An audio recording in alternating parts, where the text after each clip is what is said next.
Hello and welcome back to Buck the Trend Pod. I'm Matt Nartiv. And I'm Steph Clutterbuck, and I've survived a week of rest, which is a bit of a miracle.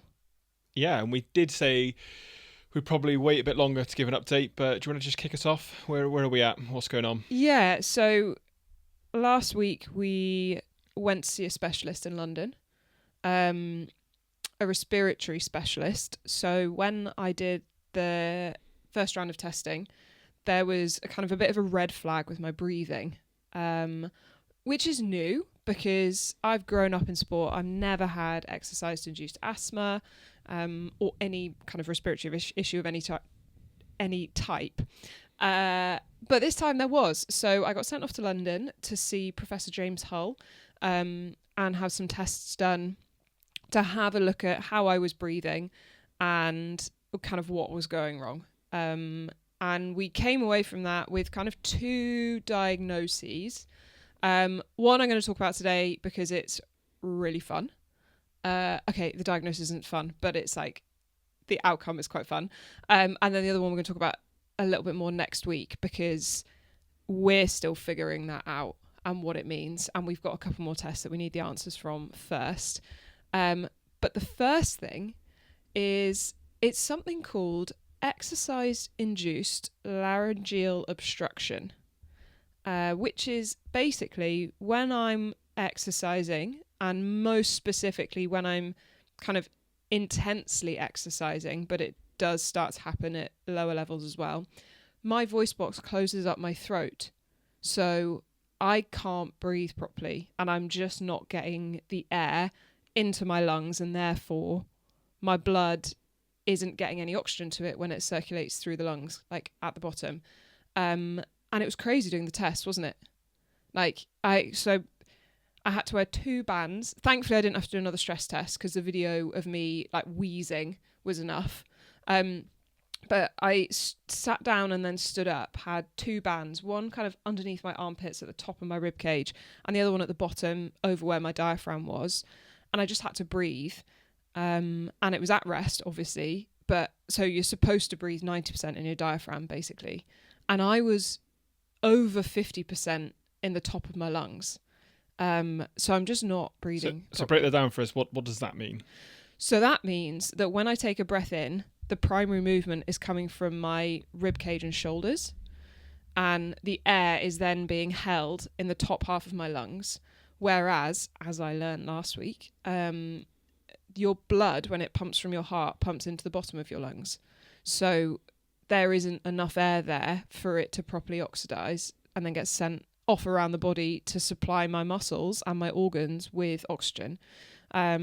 So yeah, I am literally having to relearn how to breathe properly.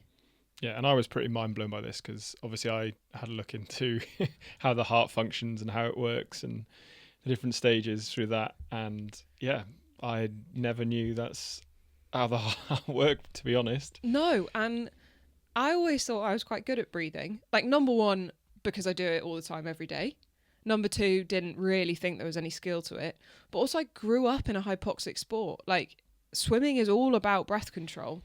Yeah, and we've had this discussion because I've sort of said when I've run a park run, run a marathon, whatever it is, or any sport, but running specifically was probably the one I was focusing more on, was I've never really thought about breathing. And when you actually think about it, and then I got on the treadmill the next day and I actually thought about what I was doing.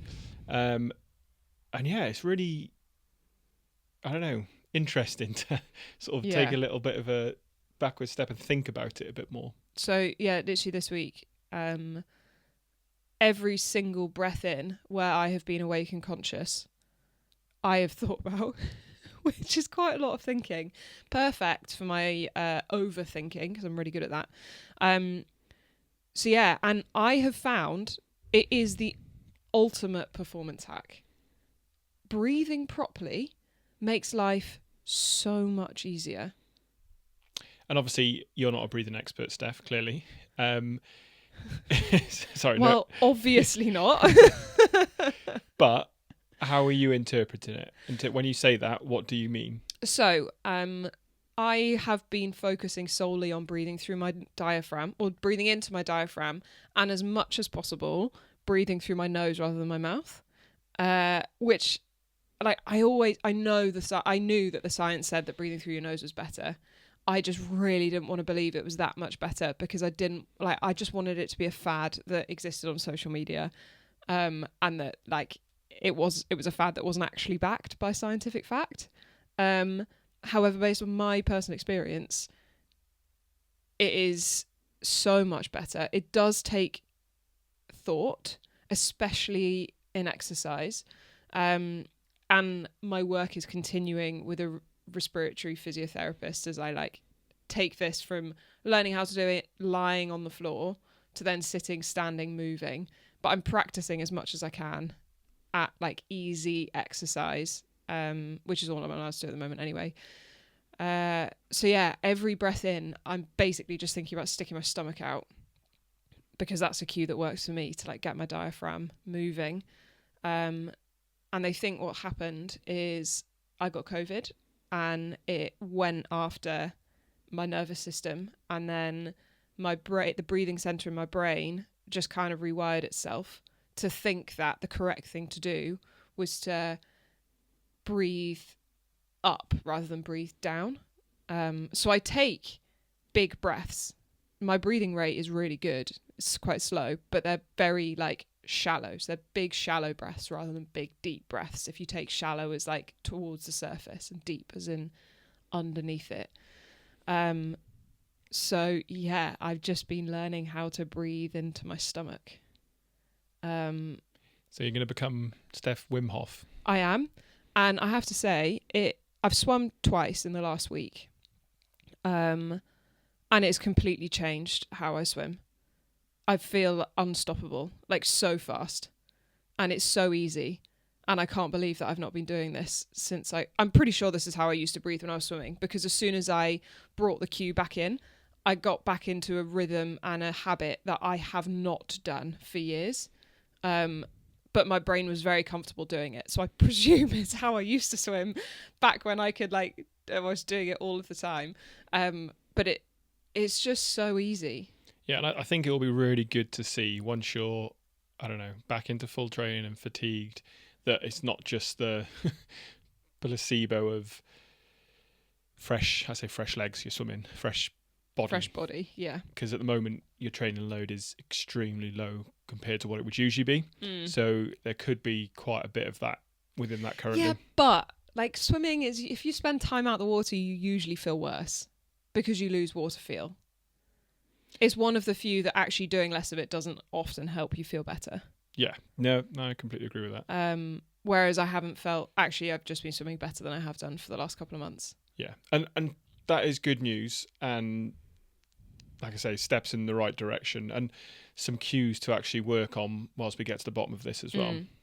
So if you want to have the ultimate performance hack, 15 minutes a day, lie on your back with your knees bent and your hands behind your head and breathe in through your nose, out through your nose. Do not let your rib cage move and only move your stomach, and just see what it feels like. You might find it really easy because you've been doing it forever, and if that's the case, good for you. But for those of you that don't, welcome to the new world. Yeah, and I like I said, I've been practicing a lot of this, and I've done a lot on the treadmill. I've done a few 1Ks now, not around about sort of threshold pace. I think they've sort of been just trying to nose breathe, and it's really not just difficult, but it really slows your breathing rate down. Sort of, you have to really think about control. I don't know if it's the way to do it or not, or if it's good for training at all. I don't know any literature. I haven't really looked into that detail, but it's definitely, I don't know, it's like a different sport. Yeah. And I mean, I haven't yet. I've yet to run. And I get to run tomorrow, so I'm going to put it into practice then. But on the lever and like super easy, because I'm also trying to manage my heart rate at the moment, which is so fun. So yeah, that is, and the thinking behind how diaphragmatic breathing helps with exercise-induced laryngeal obstruction is that the slower, deeper breaths open up your voice box, and the reduction in tension through your shoulders and thoracic kind of reduce the tension through your neck, so just keep everything a little bit more open. And where I need to practice is doing it when it's easy, so that as the intensity goes up and my body wants to panic and not panic, but breathe in air quickly, I can actively slow it down and continue breathing lower, so that my voice box stays open, which is really exciting, because it is one explanation for why I get dizzy when I race, is because I am literally not getting enough oxygen to my body because my throat is closing up. And it's something that I can work on and fix. And that is a superpower of mine, rehabbing. Yeah, and something you can fix in not the short term, but currently you can start making progress now. Even if it's small steps, you can start making progress. A wonderful physio. She was like, usually I tell my NHS patients that it takes 2 to 4 months to fix their breathing or change their breathing, but I have a feeling that athletes might be slightly faster. I was like, yeah, I will hyperfixate on this so much. I'm going to fix it in like 2 weeks. Because I won't be able to turn it off. I don't know if you can overtrain breathing. No, I'm not sure. She did say though, what can happen is because I over-breathed before, so I was taking in loads of air, but it wasn't really doing anything. Breathing through your nose, you take in the right amount of air, but your body can think that you're starving it. So your brain can panic and be like, no, you need to breathe in more. Which is, if you ever do any breath holding work, that's kind of the panicky feeling you get, is your brain saying, I haven't had enough oxygen, give me some more. But it's incorrect, because if you breathe through your nose, you're getting the right amount. So yeah, I haven't had that yet, thankfully. We'll see if it happens when I run for the first time in a while, because I think my whole body might be panicking. I'm definitely going to get DOMS. I'm going to have DOMS after today. I did weights again for the first time in a while, so that's going to hurt. Lucky me, you'd think I'd learn, but no. So we'll be back, TBC on that, on how things are going, and we'll keep you up to date on any progress and any more extreme breathing. Yeah, for sure, the extreme breathing. Next week we'll talk through the secondary, or the primary diagnosis. We have got another test tomorrow that we're hoping to hear back from early next week, and then other than the odd blood test, hopefully we'll kind of be there and we'll have a complete picture of what's going on. But I'm feeling much more positive this week. Yeah, I think the biggest thing has been rest. Obviously, when your body isn't working as it probably should, usually rest will always help. I think that's probably key. Yeah, I think what I was finding was initially rest wasn't working. I continued to feel horrible. But we made a few changes last week after the conversation with the specialist, and those things seem to have helped me feel much better. Yeah, I mean, more complete rest than easier, should we say. Yes. But I ran up the stairs yesterday and I didn't get tired and think I was going to faint, and I did it again today. So I think that's impossible. I think no matter how fit you are, going upstairs never gets easier. I did for me. I've managed to crack it. Maybe that's the nasal breathing as well. Well, if you can do that, maybe there's a world championships of running upstairs, and they find like a really big tower block, basically. Stop it. And they race up it. No, there's not. Yeah, I'm pretty sure there is. You are lying. I'm fairly sure I coached a bloke at uni who competed. I say competed? I don't really know. I'm sure it was a world championships of stair running. We are diving into this. Yeah, I'll give it a Google later. I need to know. And we will update you on the stair running, because it sounds absolutely horrendous. Yeah, because I wonder if you could have like different, courses. So like, I don't know, the Empire State Building, for instance. Well, yeah. Do you have the endurance event wherein it takes you 20 minutes to run up the stairs? Or is it the house stairs where it's literally power and it's as quick as you can? But then you have the different size steps within the stairs. Are they shallow? Are they deep?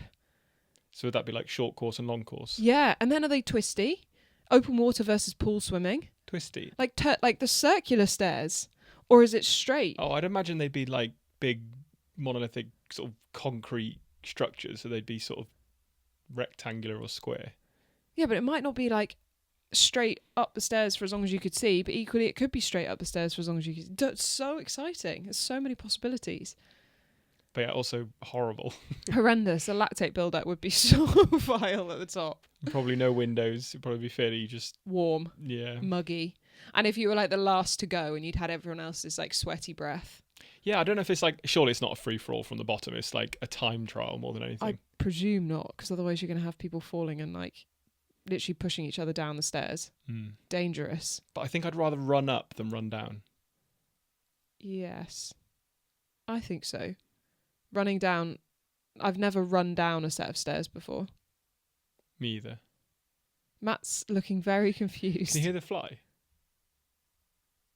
I think it's actually someone trimming their hedge outside. Oh, okay. Maybe it's not a fly. Panic over. I thought it was a really loud buzzing. We did have a swarm, didn't we, down our road the other day?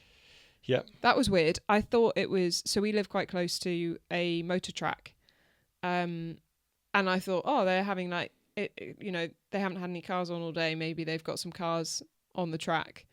Turns out they didn't. And it was a swarm of bees or wasps or hornets or something just flying down the road. Yeah. There were thousands of them. And they moved so quickly as a pack. But all of pack our bees? What do you call a pack of bees? There's one for somebody to answer. What do you call a herd? Swarm. Pack? It's Swarm. Swarm. Yeah. Yeah. Oh, well, we've solved. I answered that one for you. So thanks, everyone. Thanks for coming. Right, off topic. Right, let's get back on. Where are we going? So we are in June, and a lot of people have got races going on, and questions I always get are around like, how do you prep for race week? You know, what do you do? How do you navigate race week? So I've come up with my 5 tips for race week. This is predominantly if you are traveling away from somewhere you know to a race. So if you're racing at home, like lucky you basically get to do your week as you would normally. This is all about how to make race week less stressful for you so that all of your mental energy can go on race day rather than like navigating being in a new place, on a new time zone, potentially speaking a different language, etc. So, number 1, this was probably my forte. Do your travel admin before you travel. Yeah, this is definitely more of a you thing. Yeah, Matt will just go with the flow and hope for the best. No, I just like to be relaxed coming into race week. I'll deal with any stresses that arise. Okay, sure. Whatever you say. The only reason he's able to deal with the stresses is because someone else does this for him. Organise your transfer from the airport. So obviously there's always taxis at airports. But if you are travelling to a race, chances are other people are also travelling to that race, and they also probably have bike boxes. And getting a taxi that will fit a bike box in from most places is an absolute nightmare. Yeah, especially if it's an Ironman, you're looking at, I don't know, 2,000 plus people. Yeah. Majority, I'd say, are travelling in on those sort of the week of the race. Yeah. So yeah, definitely look at booking a bigger, because everyone tries going for the larger 7-seater, 9-seater sort of. Yeah, so just get it booked. And like, for example, we turned up to Vittoria Gasteiz in 2023, and I'd looked and there were loads of they were like, do you get a taxi from the airport? That's so fine. I was like, great. Turn up and there were no taxis there. And I went into the information desk and I was like, where are all the taxis? And they were like, oh, it's the bull running in Pamplona today or this weekend. So all of the taxis are there. And I was like, okay, great. Well, how do we leave the airport? And they were like, you need to get a bus. So we then had to, each of us with bike boxes, get a bus get 3 buses for an hour to Vittoria from the airport. And it was so stressful and it was hot and it was just totally unnecessary. So book transfers before you go. Find out where the local supermarket is to where you're staying, because you will need to get food. Even if you're in a hotel, you need to get snacks. So it's always worth knowing before you get there, like how far you need to go to the supermarket. Do you actually need to do it on the way from the airport? Do you need to book a taxi to do it, etc.? Find some good restaurants. I'm vegetarian, so it's a pain in most places to find good veggie restaurants. So I always do my research to like figure out where the good restaurants are, where the good donut shops are, because I like a good donut in race week. Can you drink the tap water? Those sort of questions. And then the last one is like, how far is race HQ from where you're staying? I would tend to do that before I even book the accommodation. And within that is swimming pools. So if I'm there for more than a couple of days, I'll find out where the pools are because I want to go swimming. And then make sure that I book accommodation that's like as equidistant as possible from Race HQ and swimming. Yeah. Unless they have a really good public transport system. And swimming could be in the lake as well, for instance, or the sea. If you're, you don't have to swim in a pool on race week if there is. No, for sure. But it's just, it's nice to kind of have all of that mapped out so that when you turn up and you're like, actually, I want to go for a swim, you know where the options are and you know if it is an option. Yeah, and a lot of places do have good public transport, like you said. Like we've been to, Copenhagen, for instance, fantastic public transport. I'm sure there's lots of other places that you can basically fly into the airport and get tram, train, bus very easily out. Yeah, it's just much easier to plan it before you land so that you just like, once you're there, all of your energy can go on prepping for a race. Yeah. Number 2, read and reread the athlete guide. Yes. And if you've got any questions, reread it again because it's probably in there. Yeah. I think one of the most hilarious experiences was when I raced the triathlon in Zermatt last year. The athlete guide was in Basque and Spanish and not English. Which was like, it's my fault for not speaking either of those languages. But I just looked at it and I was like, well, let's just hope that the day works as I expect it to, because I have no idea what's going to go on. I'm just going to have to turn up and get a bus at the middle of the day and it will take me to race start. Thankfully, when we got there, that the team were amazing and there was someone that we could ask all of the questions to that we normally would at like a pro briefing or would be answered in an athlete guide. But if you have any questions about the running of the race, it is usually in the athlete guide and it will answer questions that you didn't even know were questions. And if not, they usually tend to do like a athlete guide presentation Q&A at the event. Yeah. Maybe the day or two before the race. Yeah, it's usually 2 days before. And I guess this kind of ties in with travel admin, but I'd always recommend getting to a race at least 2 days before, even if that means you have to take some extra annual leave from work. Like I like to have a flow to my race day. So I'll have race day. The day before is bike drop off. And the day before that, I'm registering because I like to have all of the bags and all of the kit at home with me overnight so I can check it before putting stickers on my bike, putting stuff in bags, and then taking it to transition the next day to drop it off. For me, when I do everything on one day, it just feels a little bit too stressful and too packed. Yeah, no one wants to be arriving late on a Friday for a Sunday race, picking up all their bags and whatnot on the Saturday and registering and checking their bike in all on that Saturday. It can be quite stressful because you want to check your bike over, like just all the usual stuff. And on that, with the checking the bike over, find a bike shop where you're going just in case. So that's tip number 3. Just in case, because you never know what's going to happen. Always know where the local bike shop is, whether it's kind of in the town that you're in or you need to get a taxi out to it, just in case something goes wrong. We have seen some horror stories from pros and age groupers with bikes being damaged in travel. There are some amazing bike shops that will be able to fix pretty much any problem other than a frame that's snapped in half. And if that's the case, quite often they will rent you a bike. Yeah, and even just things like flying with CO2 can be quite tricky sometimes, especially to the US. You can just buy them from a bike shop, or the Ironman Expos are usually pretty good. They've usually got a bike mechanics there as well. Can be quite busy and probably a premium price, but they are also there for everything you need. Yeah, and it's often quite convenient. Yeah. Tip number 4. Check the course map. Yes.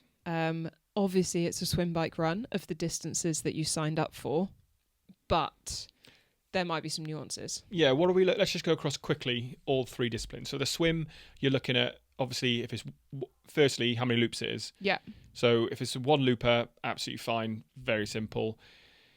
But also, you want to look at what side of the buoys you need to be on. Yeah. Which ones are sort of left-hand buoys, which are on your right-hand buoys. Yeah. Which are, sometimes it's both. Yeah. Sometimes it's arches you've got to go through. How many corners there are. Yep. So if you're lucky, it's like an out and back type course with the entrance and exit at the same point and 1 corner. that's pretty rare. I looked at the Elsinore course map earlier today, and there are so many corners. So you're basically swimming the outside of a bay, and then halfway round you turn and swim back towards land, and then they turn you back round and you swim back out towards the edge of the bay, and then you continue round the bay, and the bay is like rectangular or hexagonal or something. Like, there's lots of corners. So be aware of what sort of shape you're looking for when you're in the water. Copenhagen Ironman's another good one, because they send you get in the water and you go right, and you go all the way out to the entrance of the little lagoon. And then you turn around and come back, and your brain tells you that you're kind of coming back the way that you went in. But actually, you come back and then you swim past the exit, and you do a little loop in like the corner of the lagoon, and then it sends you back out. And was it Lionel Sanders' year that he did it? One of the pros missed the corner. Oh, I can't remember. And he swam like 2 minutes quicker than everyone else. And Lionel was like, he was behind me, or he was on my feet, or I was on his feet, and then he disappeared. And the bloke had actually just missed out some of the swim course. And I think another thing with the swim course as well is kind of work out where the sun direction is going to be. Usually they're morning starts, so you'll get sunrise. So work out on the course map, or if you can get there a day early, just see what it's like on that morning. And you can kind of work out a goggle choice on the weather, if it's cloudy, if it's going to be sunny, but also when the sun is going to be in your eyes, because the likelihood is it'll probably be in your eyes at some point on the course. Yeah. Whether it's going out, coming back on a 1 turn, 2 turns, whatever it is, just kind of know that, because also when it comes, you can then, I don't know, spend a bit more time with your sighting, because you'll probably need to if you're into the sun. Yeah, for sure. And I think it used to be that open water you'd swim in clear goggles, pool you'd swim in mirrored. I'm not in most races that like you're swimming in sunlight now. So if you were to buy a set of goggles, you'd probably want a darker lens or a mirrored lens so that you're able to deal with the sun's glare a little bit better. Yeah, and some goggles help you see sort of the red and orange buoys a bit better. Yeah. Or yellow, I'm not sure. They're different colours all the time, but... Yeah, they do like to change colours. And then obviously in Ironman, the Roker exit is black. Yeah, which is... So it's always quite hard to spot, so just look for the crowds. Yeah, which can be quite hard to spot when the land could be a dark colour as well. Yeah. The final point on the looped courses is if you've got a 2-loop swim course, or by whatever random design 3 loops, check whether they are sending you round an Aussie exit or they're sending you round a buoy. Because an Aussie exit means that you get back out onto the beach or onto dry land, and you then have to run back round to the entrance point. Whereas if they're sending you around a buoy, you don't exit the water. For those watching Vancouver T100 this weekend, that was an Aussie exit. Yeah, that was an Aussie exit. Whereas Nice last year, even though they didn't get them out for an Aussie exit, it was like a weird M shape. It wasn't a proper 2-looped course, it was an M shape. But that bottom of the M, instead of sending them out onto the beach to run round, they turned them in the water. Yeah. And then onto bike and run. Again, they're fairly similar. Like, check how many loops they are, check the sort of elevation. Yeah, be aware of the elevation, how long the climbs are, and how steep they get, just in case it kind of, you have to change your gearing for it. I mean, you will probably know that when you sign up for the race. But it's something that I raced in Zerouts last year. There was a climb that pitched up to 20%, and I really could have done with a smaller front chainring for that, especially as it was raining, so there was absolutely no grip on the roads whatsoever. So that was on me for not checking the course properly.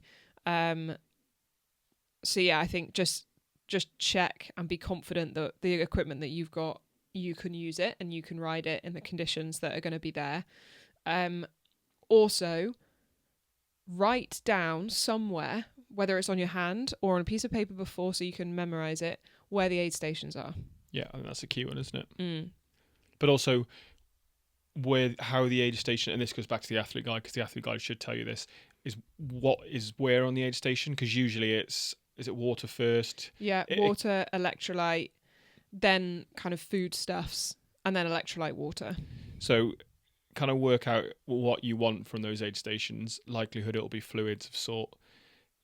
just so you can sort of picture that, so you don't miss the first lot and you're thinking, well, I've just missed all the water now. Yeah. So how I do aid stations on the bike is I pick up a bottle of water at the start.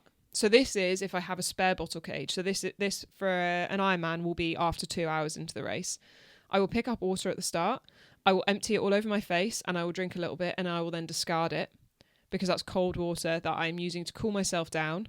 And then at the end of the aid station, I will pick up another bottle of water that I will put onto my bike. And I will then ride with that until the next aid station where I discard it in the trash zone. I then pick up a bottle again. I empty it over myself to cool myself down. And then I'll pick up a bottle at the end to carry with me for fluids. Before then, so while I don't have an empty bottle cage, I will still pick up a bottle at that first aid, like the first person that I can, and empty it all over myself to cool myself down and take a couple of swigs of water. Just because for me, cooling is really, really important. And I need to make sure I'm taking on enough fluids. So I carry all my carbs with me, but then I know at what point I can pick up water. And usually it's every 15k on Ironman courses. So at the speeds we're going, it's every like 20, 25 minutes.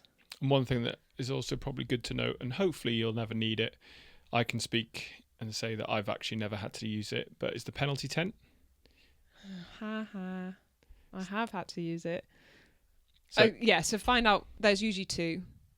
If it's then a 2-loop course, you probably experience it 4 times, if not 3 times.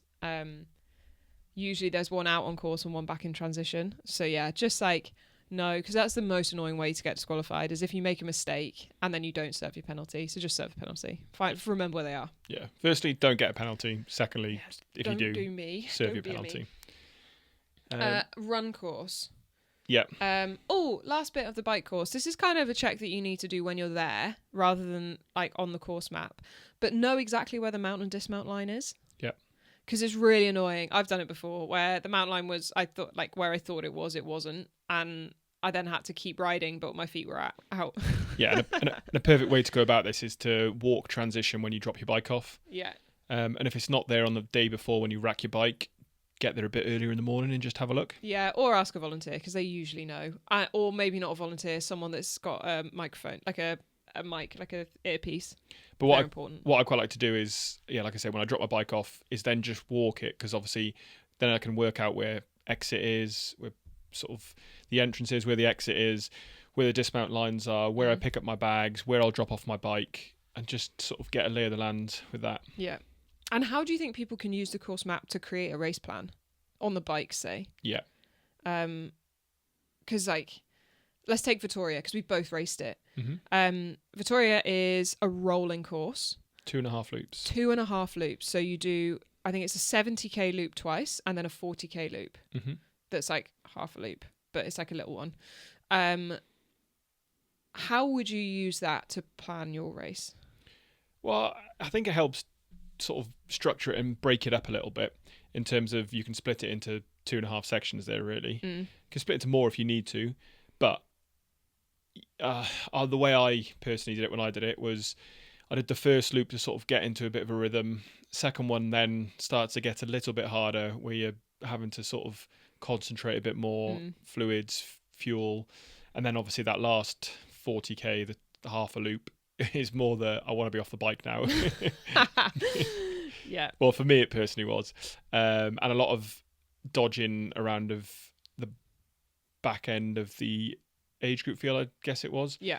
Because obviously done 2.5 loops, you'd started to overtake the back end. So yeah, just a bit more awareness that I kept a bit more. I didn't worry about trying to just step on too much, just trying to just get home safely in that last bit as well. Yeah. And Yeah, I actually really enjoyed the course because in the second lap, you start to catch the tail end of the age groupers, but they take you. So after you've done the 2 loops, they basically turn you right, and you get to ride roads that you have yet to ride out on the course. So you go from like being like, oh, I'm dodging people to, okay, there's no one again. This is really, really nice. But on a course like Vittoria, I tend to use the first loop so I know where the rollers are. And I know where the fast sections are because typically I'd ride a course beforehand, especially a loop course. I can do a 70k ride in the days leading up to the race. But I will use that first course on race day first loop on race day, sorry, to see where the wind direction is and to figure out, later on in the next 110k, where am I going to need to really step on because it's a headwind, and when can I just enjoy a bit of a tailwind and hydrate a little bit more and fuel a little bit more. And equally, where are the fun bits of the course, and where in the second loop is it going to really suck? Probably because it's a headwind and probably because it's uphill. So yeah, that's how I do it as well. But yeah, if you've got a race plan, match it as much as possible to a course map.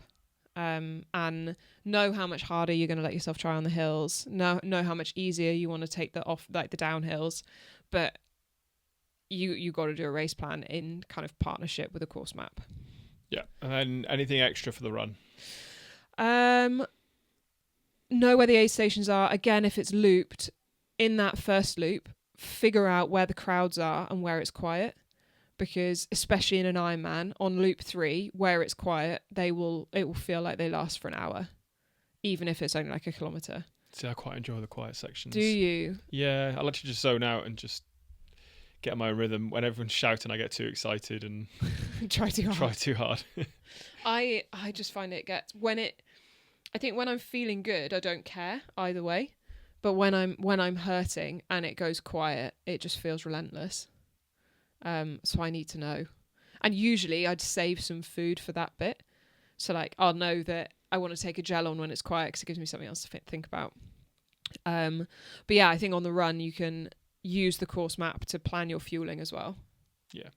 So taking a gel just before an aid station, making sure that if there's an aid station every 1.5 kilometers, you can start to break that down into time. You know that you're taking on a cup of water every however many minutes, which just helps you play the games in your mind to make it a little bit less hard, sort of.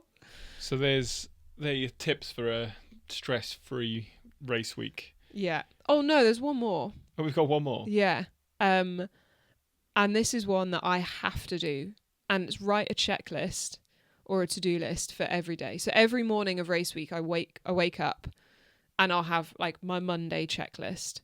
And that will be boring stuff. If I'm at home on a Monday, pack your bike. If I'm traveling on the Tuesday, clean bike, pack bike, break chain. As in break in the wax, don't break the chain.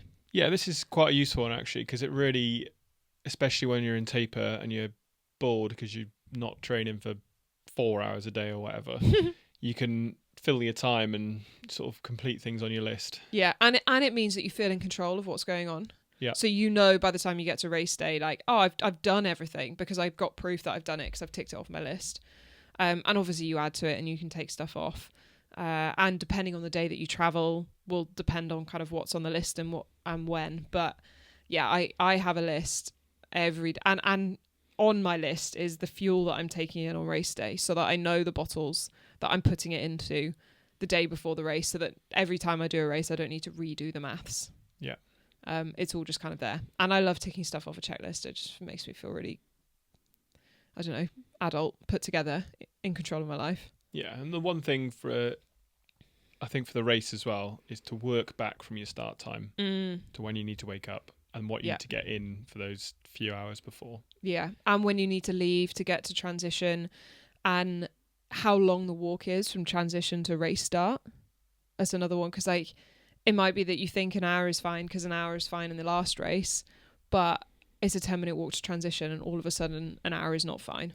Yeah. So just take a moment to plan and use kind of all of the knowledge that you've got from checking the guide and being in transition and registering and asking the questions to plan back on race morning. Yeah, and have that checklist for race morning as well for your bottles. We've done it before, left bottles in the fridge and had to go back through the door and get them back out. So, yeah. I think there's some good ones there. And enjoy it. Yeah, and if you've got any good tips what for are your tips? Stress-free race week, let us know. Yeah. What would you add? I think the main key takeaway is plan. Yeah, definitely plan. And was it prepare to prepare to fail? Yeah. Just do your planning in advance. It makes life so much easier. And it's so much easier to plan at home than it is when you're abroad. Yeah. But it's an exciting time. And I mean, look, a lot of Ironmans are happening now. A lot of people we know, we coach, who are friends, a lot of people like that are also doing Ironmans currently. So there's a lot of, it's an exciting day. So yeah, prepare for it because, like I say, you've put a lot of effort, time and money into it. So yeah, the last thing you want is for it not to go the way that you want because you didn't plan properly for it. Yeah. So yeah, there are 5 tips for a stress-free race week. Probably a few more than 5, but yeah, it was a lot. It was a lot of tips. It was a lot of stuff. Sorry. Actually, I'm not sorry at all because I've done the stressful race weeks. So there are my learnings.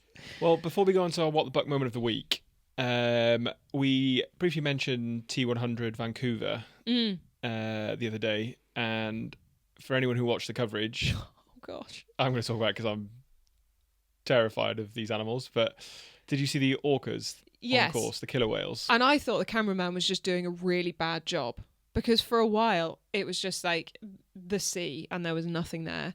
And then all of a sudden, 4 orcas, one of them was a baby, just like surfaced. And that's it. I mean, I'm not racing in Vancouver ever. And they were completely massive. They were so big. And it was, what was worse is in the background was a shot of a swimmer. Yeah, and there was a kayaker as well. Yeah, so, like, no thank you. But I guess this is Canada. They're pretty hardcore. They get bears and they're used to this, right? Yeah, but orcas, like, they're so scary. Would you rather come across an orca or a shark? A big great white or an orca? Orca. You'd rather come across an orca? They're No, I'd rather come across a shark. I'd be more scared of an orca. I'd rather come across a shark. I don't know. I think I'd be terrified of both. I think orcas are smarter. They kill for fun, whereas sharks kill to eat. Well, there's one. I do think orcas... So when I was in New Zealand, I really wanted... So I went out kayaking, and one of the guys was like, yeah, sometimes we see killer whales. And I would have absolutely loved to have come across one from a kayak. Because he said they're really friendly, because they're there to eat the stingrays. So they don't really care about the kayakers.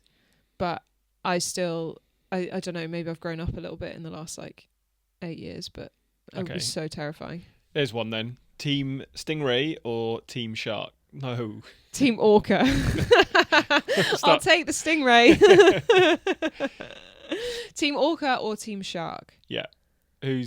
Who would you rather come across? A shark or an orca? And Matt's copped out because he said he doesn't want to come across either. Yeah, I'll stick with the stingray.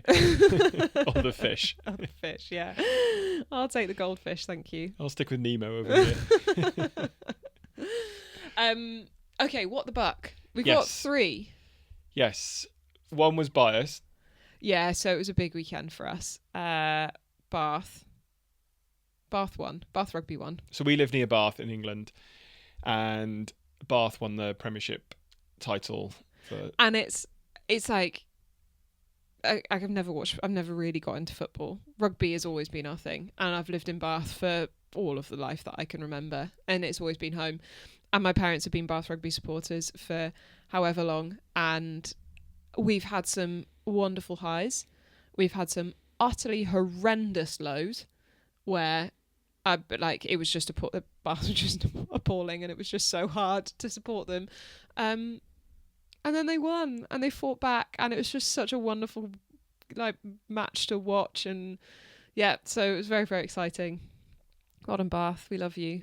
Bit too more tense than it should have been. Yeah, it was a disallowed try, and Bath decided that they wanted to take it down to 2 points with a minute to go and then lose the ball, and it was all just very stressful, but it was fine in the end. And you also say I'm an adopted Bath supporter now. Matt loves it. My parents take him to matches. He absolutely loves it.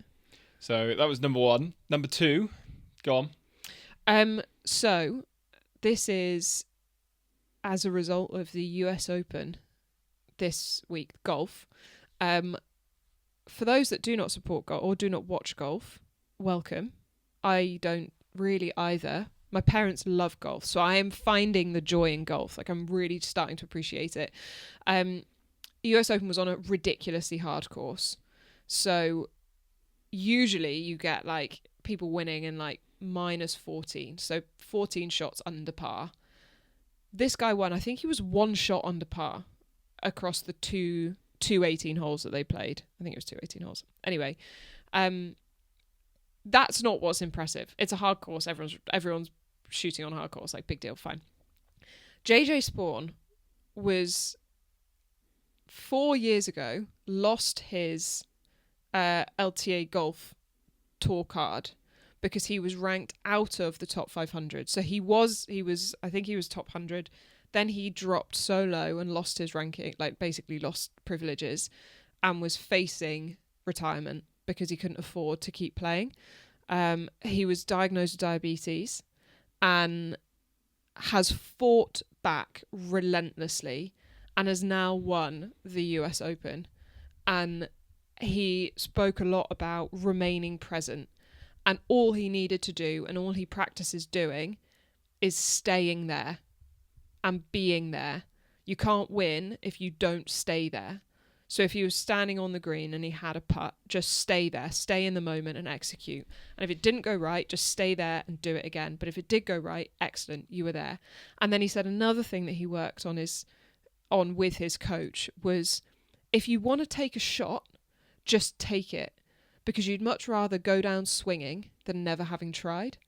And I just think that is absolutely amazing. Like, if there's a crazy shot that might not work, but if it works, it's going to be outstanding, take the shot and take it with full commitment and every single part of who you are. Because if you don't, it won't work. But if you do, it might work. And I guess that's the case of you don't know until you try. Yeah. Which can go one of two ways. We used to have a guy who used to train with who would essentially go out far too harder than he should have in testing, just to try and get a score that was probably unachievable. But he always used to say, well, I don't know until I try. That's such a painful way of doing it. And I don't think he ever quite hit it, but maybe he came close. Nearly. So yeah, you don't know until you try. Yeah, I just think it's such a wonderful story of perseverance, resilience, and like mental fortitude to go about things. And like, what a way to define your career. Not with the US like Open, but with saying, I know that I gave it everything because every shot I took, I took it to go down swinging. And Yeah. I just think that's just wonderful. Yeah, and I didn't watch it, but maybe he could have played it safe and finished way further down, but he took a few risks and it worked. It certainly did. So just fabulous story. And the final one. Yeah, it was sent in by, is it Jack Beryl? Yes. What was it, Steph? So over the weekend was the Double Ironman World Championships, which... Is that even a thing? Apparently so. Sounds horrendous. Where is it? I don't know. Sorry. Is there like a Kona for the double world championship? I really hope it's not in Kona, because does it move around? Couldn't imagine doing it in Kona. That would be so grim. But it's actually all double the distances. So 7.2k swim, 300 and... Why are you looking at me like that? 7.2k swim. Maybe 7.6? 7.6. Don't fault me on my quick maths. 7.6. 360 kilometre bike and then a 84.4k run. It was won by a guy called Tom Dreyer, who's really active on Instagram, super fun to follow. He posts a lot of like meme content, but has done quite a lot of training content as well. And he did it in 21 hours, 26 minutes. Wow. Which is absurdly fast. And is it is swim, bike, runs. You can't split. No, you just double the distance. So you've got to run 84k. Yeah. Oof. Yeah, and you just kind of keep going until you're done. But yeah, 21 hours, 26 minutes. That's like doing one in 10 hours, 45? Yeah. That's ridiculous. Yeah. That's ridiculous for one, let alone just doing that twice. So really cool. Yeah, I wonder what the world record. I wonder if you could go under 20. Sounds like quite fun. I mean, I'm sure there's people who could. I mean, I'm sure Christian Blumenfeld could bosh out a sub 20. Yeah, hey KB, if you listen, you definitely don't listen to our podcast, but can you do a double Ironman, please? We think you'd be really good. Just a training day for him. Yeah, but how mad. So there have been a lot of cool people doing really cool things in the last week, so yeah, that is pretty absurd. So good job, everyone. thanks Jack for sending that in. Yeah. Keep them coming in. We'll have a couple more, I'm sure. For sure, and we love it. And if you're just really proud of how you raced, let us know too, because you get a shout out. Yeah. There's a few more races coming up. We had Austria, Cairns. There were a few last weekend. Yeah. A few more coming up this weekend. Yeah. And then we've got Ironman Swansea coming up soon, which we should be at in person. 70.3 Swansea. Yeah. Yeah. Yeah. So if you're around at 70.3 Swansea, let us know. Yeah, give us a shout. TBC on whether I'm racing or not, but we will be there probably Friday, Saturday, Sunday. Probably walking around with my Buck the Trend t-shirt. Yep. Not this one. This one's What the Buck. But maybe a few more things going on, but we'll see on that one. Yeah, we'll update you on the our schedule. God, that sounds so pretentious. But what the plans are for that week. And if anyone wants to come say hi, please do. Yeah, and thanks again. Put a bit of a call to action for comments, likes, follows, etc. And ratings. Yeah, and that's been great. Honestly, nothing makes Matt happier than seeing that our ratings have gone up. It's like, so I kid you not, he every day, every hour is refreshing ratings and also listens. So thank you for listening, because it makes him really happy. Yeah, and thanks for the support. And like I say, if you do enjoy the podcast, feel free to share it to someone you might know who might enjoy it themselves as well. It really helps us out. So Yeah. But until then, we will catch you next week. We will see you next week for some more updates, and I'll talk you through the second diagnosis that we've had. Same time, same place. Same time, same place. And have a great week. Thanks, guys. Bye. Bye.